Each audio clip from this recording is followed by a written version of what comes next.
How can you reward your key employees?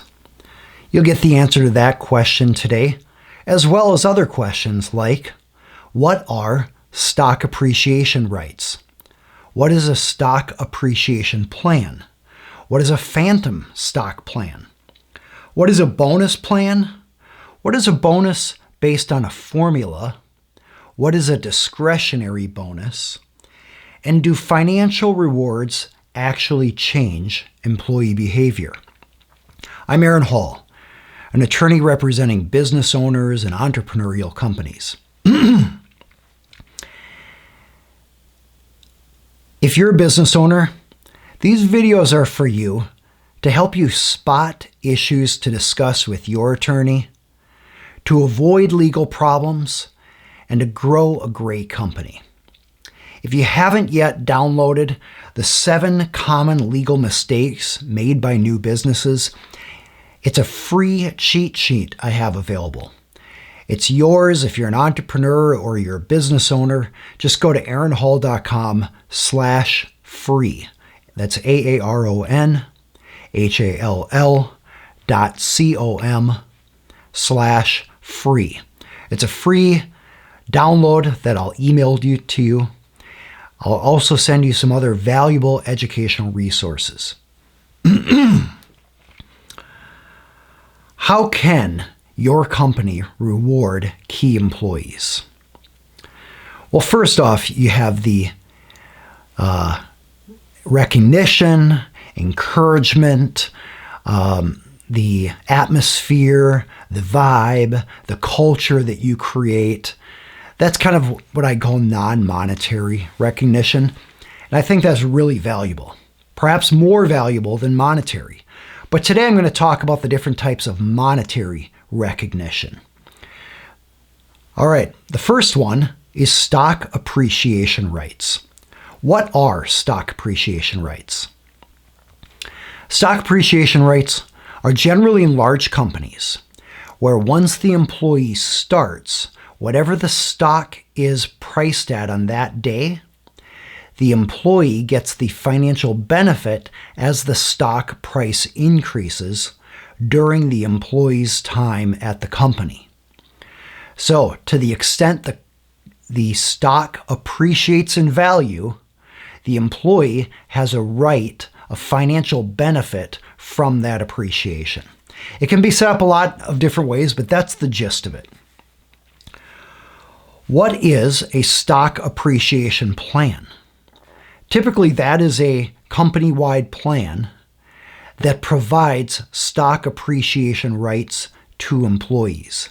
In other words, the company has set up a plan so that when employees start, whatever the price of the stock is on that day, the employee benefits from increases to that price during the course of the employee's employment. As you can probably tell, though, in a small company, stock appreciation rights are kind of difficult to figure out because in a small company, you don't have a daily stock value like you would with a publicly traded company. Yes, you could go get a private valuation, but there's so much fluctuation in private valuations just between different appraisers that it's very difficult to do a stock valuation for a small company for stock appreciation rights. So for that reason, it's fairly rare in a private company. What is a phantom stock plan? Well, as you can imagine, if a person came to the company and they started working there and they bought 5% of the shares of the company, then when they leave the company, they might have an option to sell those shares back and they get any sort of benefit in the appreciation or increase in value of those shares. A phantom stock plan is kind of like that, but it's phantom, meaning it doesn't actually exist. You're not actually getting stocks. A phantom stock plan is a contract with employees that you will essentially give them a bonus based on how the value of the company increases over time. So in a way, it's kind of like stock appreciation rights, but it's set up in a different way, and it's meant to mirror ownership in a company without giving over actual ownership. All right, what are the pros and cons of a phantom stock plan? Well, the perceived benefit to the owner is that employees who are part of a phantom stock plan would have greater sense of ownership in the company, a greater sense of caring. They might work harder or be more frugal with the company's resources. But a lot of companies have found that that doesn't pan out. And here's why. A lot of employees are going to behave how they're going to behave, how their internal system is wired, regardless of any potential financial benefit. Second, a lot of employees see through the fact that it's not actual stock ownership. It's phantom stock ownership, which means it's just a contract.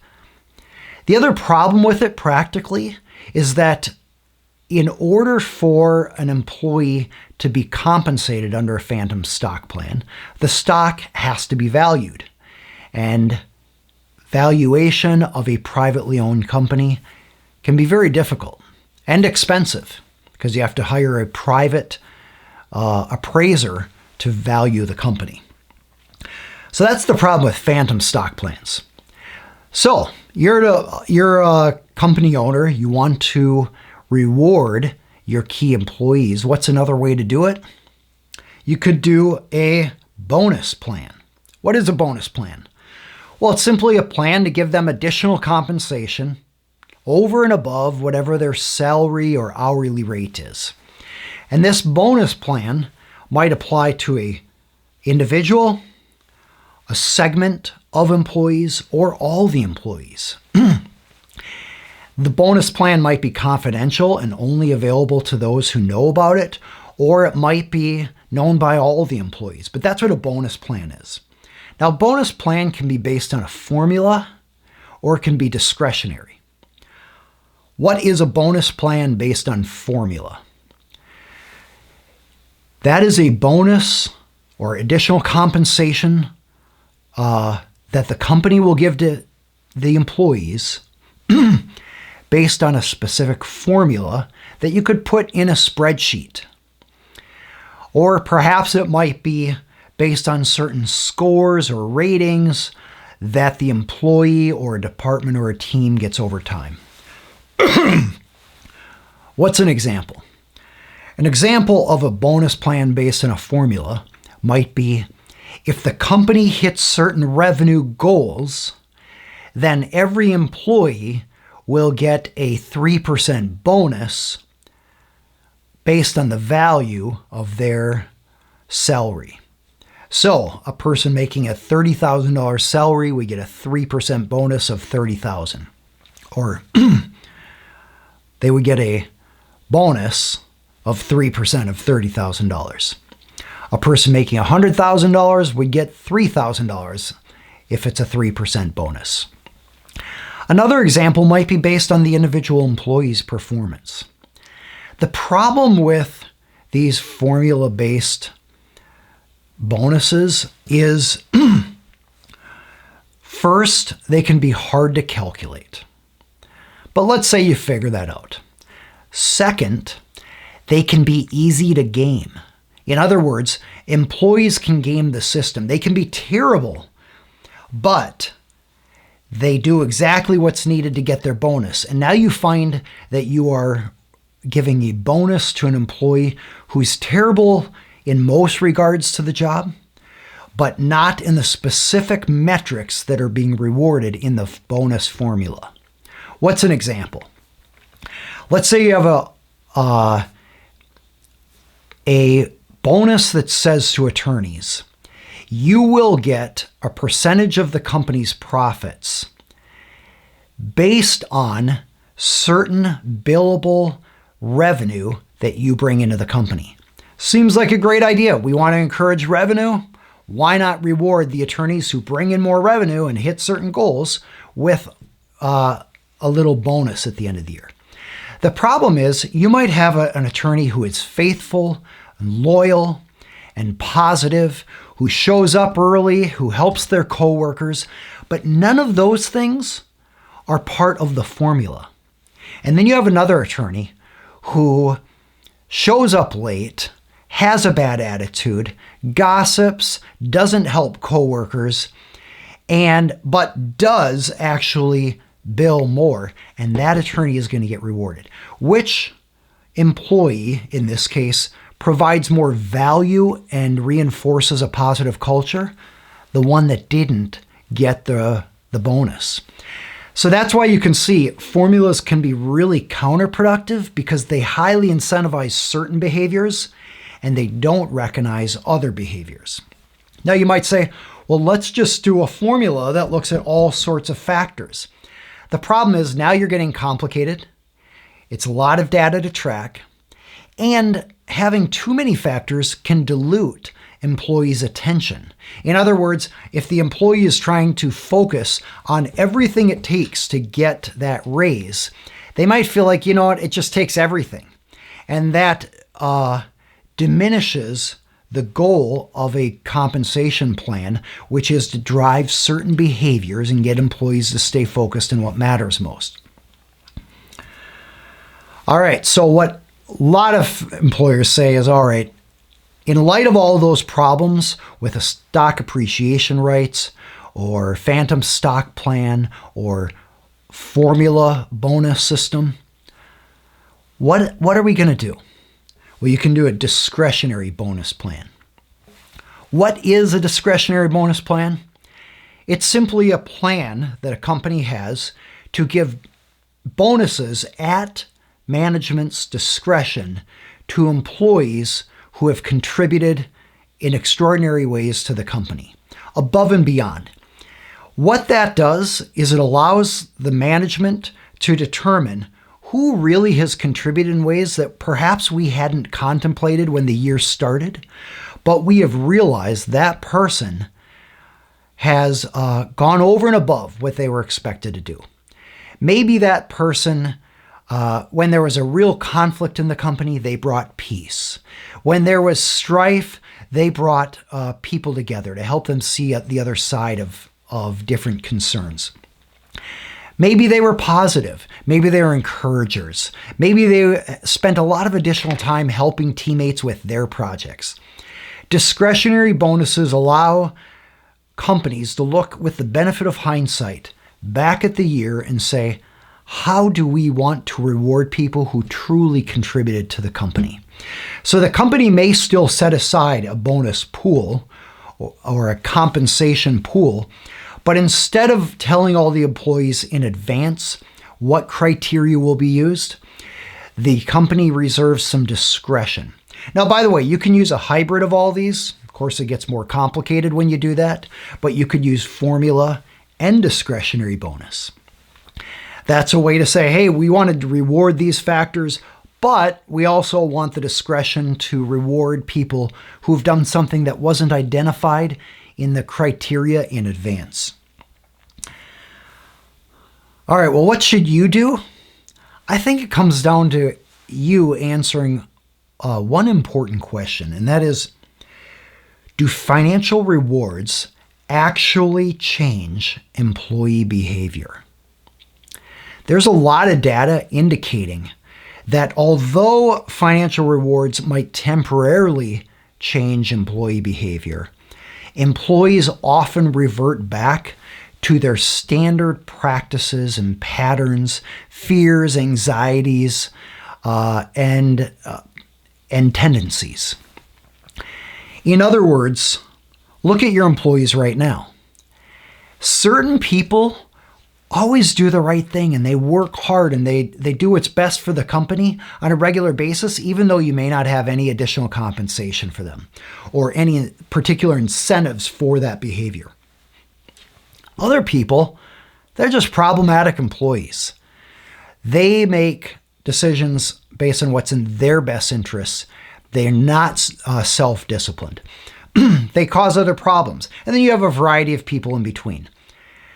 The question is, from a psychological standpoint, do these financial incentives actually create long-term employee behavioral changes? Anecdotally, I have come to the conclusion that they don't.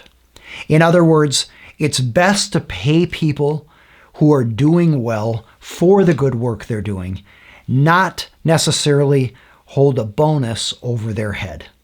A person who is doing what they're supposed to do often is not going to be changing behavior based on a bonus, long-term behavior. Likewise, people who are problems or don't have good habits and don't have good routines or good character or a focus for what's in the best interest of the company, often we find that those employees don't actually change long-term.